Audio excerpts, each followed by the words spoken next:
Hi, this is Ben Hart coming at you today from Martha's Vineyard. President Obama, I understand, is scheduled to show up here in a few days, so if I bump into him, maybe I'll ask him a few questions like, what is it about capitalism that you don't like? Or what is it about the free market that you don't understand? Or what is it about America that annoys you so much?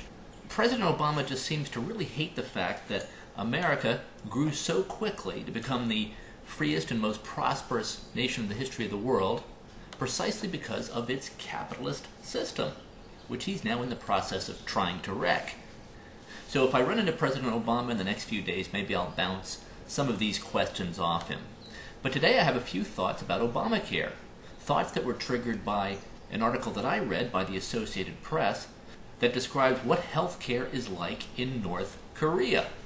Now remember how President Obama keeps telling us that ObamaCare, his government takeover of healthcare in America, is going to reduce healthcare costs. He keeps complaining that America spends too much on healthcare, that we spend more per capita than in any other country in the world. Well, of course we spend more per capita than other countries in the world because America is the richest, or one of the richest countries in the world, so you would expect Americans to spend more on healthcare than, say, people from Uganda or Mozambique or the Sudan. Of course we spend more per capita than other countries because America is one of the richest countries in the world, and that seems to be precisely what annoys Obama about America. Now, the ultimate example of healthcare controlling costs is the healthcare system that North Korea has. So I've got this article in front of me from the Associated Press that describes what healthcare is like in North Korea, which certainly has universal healthcare coverage, as Obama likes to call it. Everyone in North Korea is covered. But how good is that coverage? Well, I've posted this article from the Associated Press on the page below so you can read for yourself the horror that is the North Korean healthcare system. Now, it turns out that North Korea spends $1 per citizen per year on healthcare. So costs are indeed low. So now let's look at what kind of healthcare coverage this is.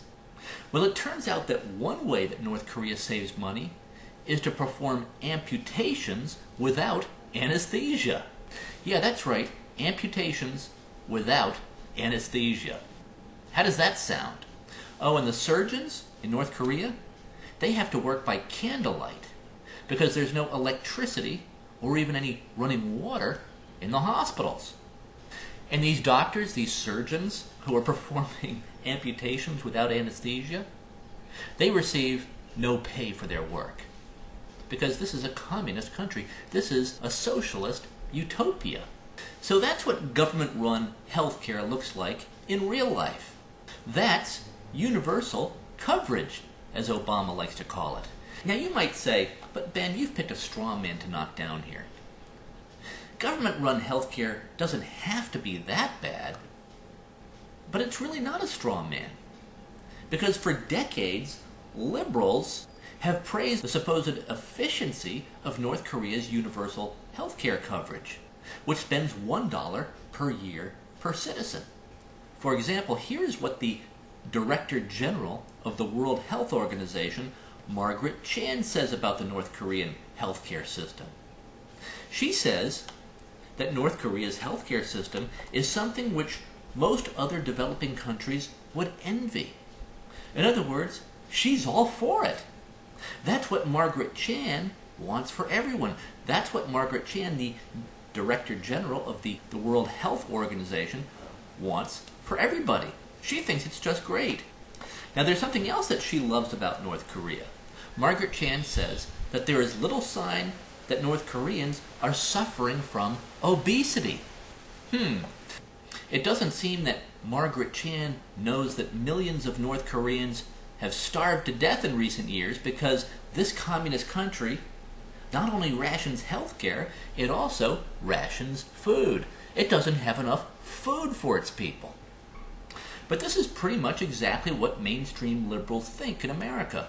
They hold out the North Korean healthcare system as the model for us to follow. See, everybody is treated equally. It's unfair, in the mind of liberals, that some people would be able to afford to pay for better health care than other people, so they just want to make it so that everybody has equal coverage, that everybody is treated equally. And that's what we have in North Korea, which spends $1 per citizen per year for health care coverage. No anesthesia for amputation, surgeons working by candlelight. So that's the ultimate end game of government-run health care, of ObamaCare. Now, it usually doesn't get as bad as it gets in North Korea, in Western countries that try government-run health care, because the people eventually object. We at least have the vote in Western democracies, so we can throw politicians out that give us this system. And that's actually what's happening now in Britain, France, and Canada, and other countries that have socialized medicine. These countries are now moving away from socialized medicine and are bringing market reforms back into healthcare. The people in those countries are just sick of waiting a year for getting a basic operation like a tonsillectomy, or to have an appendix removed, or to see a doctor, to see a specialist, to get an MRI.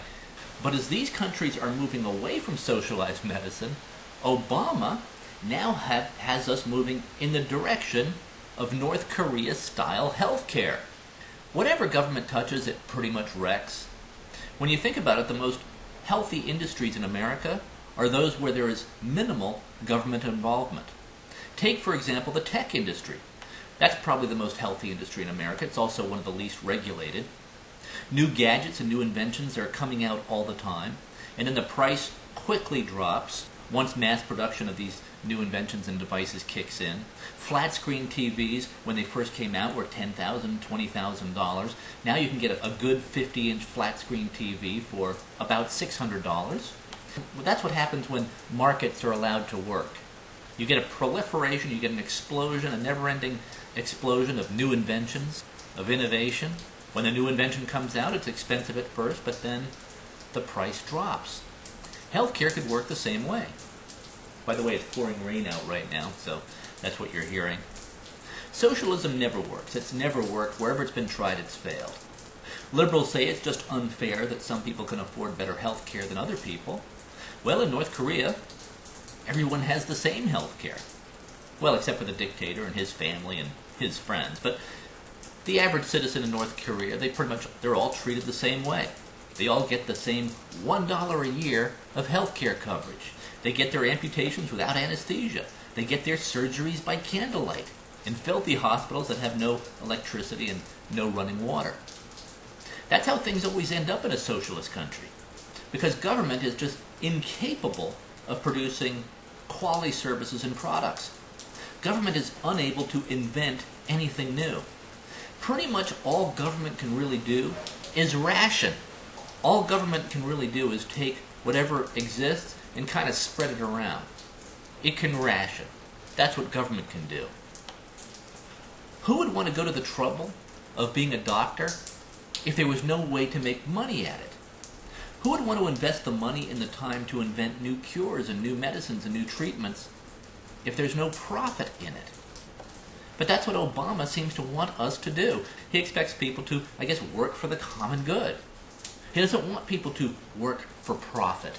Obama thinks that the most noble thing people can do in life is to either work for the government or work for a non-profit. In Obama's view, anything that involves profit is tainted or even evil. Obama hates capitalism. Obama is a socialist. But socialism has never worked. It always fails. But Obama is determined to try socialism again here. He's now in the process of wrecking the world's best healthcare system, a healthcare system that produces almost all of the medical innovations and breakthroughs that we see in the world. He's also in the process of wrecking the world's best economy with his failed socialist ideology. And we're his guinea pigs. Well, that's it for now. I'll talk to you again soon.